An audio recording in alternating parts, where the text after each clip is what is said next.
Alrighty, let's talk Solo. I saw Solo Saturday night and it was such a good movie. Like, I would easily prefer this over The Last Jedi. I even looked around a little bit and saw that a lot of people actually enjoyed the movie. This was very different from all our past Star Wars films because this was more low-key and showed a different side to the whole Star Wars universe. It showed the sort of dark criminal underbelly. This was very different from the past Star Wars films where we had the rebellion fighting the Empire, the Resistance or the Republic fighting the First Order. It focused less on the Empire, just more on the criminal side of Star Wars. I mean, we got to learn a whole lot about all the different crime syndicates in the Star Wars universe, and it was very appealing to me because, as far as I know, there isn't really a lot of light shined on that part of the Star Wars universe. Usually it's focused on the Republic, the Empire, just all the established stuff we have from the movies and TV shows, while stuff like the crime syndicates are just left for the books and the video games. Alden Ehrenreich really delivered on his portrayal of Han Solo. Like, he delivered, guys. Like, he did an awesome job. He captured the personality of Han perfectly, and he even brought some of his own stuff to the character. And yes, I was a little, and I mean a little, afraid because of all the stuff about him having an acting coach on set, but I'm just like, don't tell me that you wouldn't be nervous. I mean, he's playing a very iconic character in probably cinema history, and he wants to do justice for that character, so just don't tell me that you wouldn't want an acting coach if you were in Alden's shoes. Donald Glover. Donald Glover was perfect as a young Lando. His whole portrayal of Lando felt like the most perfect impression of Lando, of Billy Dee Williams as Lando. I mean, just how Donald Glover talked for the role, how he acted, just the overall presence on set. I mean, just watching him, I got like chills every time he was on screen. Like, he was that good as Lando. Donald Glover talks very closely to how Billy Dee Williams talked in Empire. Just had that sort of, I don't know how to describe it, but he's had that really like cool sound in his voice.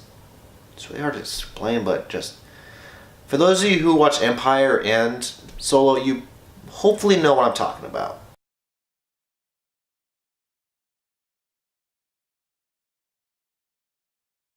L3 is probably one of my favorite Star Wars droids right now because she was hilarious. And she was also very different. She was just like, she was a droid that had a mind of her own. Like, yeah, I don't know, K2 kind of has something like that, except for L3, she was like fighting for droid equal rights and just fighting for better treatment of droids. And not to mention, she was funny in a lot of parts, and I guess she thinks Lando has a crush on her. I don't know. I did say something about how Lando was like something sexual, and I'm just like, okay, I dig it. I'm just waiting for fan art of Lando and L3 to come out, of them like hugging, kissing, all that good stuff, and even fan fictions.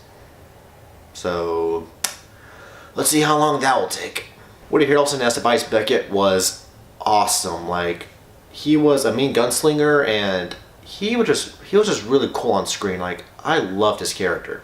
Everyone else, from Kira to Drayden Vouse to Enfys Moss or whatever that one person's name was, they were all very good. Like, I loved having a crime boss as a villain for a Star Wars movie because we don't have a lot of those in anything. Probably like the one person I can think of besides Drayden Voss is Prince Zizor from the Shadow of the Empire video game, or actually the book. I don't think it was even in the video game. The action was really well done. It was very gritty, very dark. Like, we saw Chewbacca actually rip someone's arms off. For the first time in Star Wars history, that was not in a Lego game. There was a lot of fan service and just a lot of like additions to the Star Wars lore. Like, we find out that Tobias Beckett is the guy who killed Aurra Sing. We find out that friggin' Darth Maul is leader of the Crimson Sunrise or the Crimson whatever crime syndicate, which I'm surprised because in Rebels he's like looking for a Sith holocron, so I don't know how that's gonna happen. Because like, I'm serious, like, this movie was good, but it also kind of raised some questions about the future of these movies, and also to kind of find out what happens to some of these characters that are alive. But it was a really good movie for a lot of good fan service. Great characters, did Han Solo a lot of justice, really shined a lot of good light on his backstory.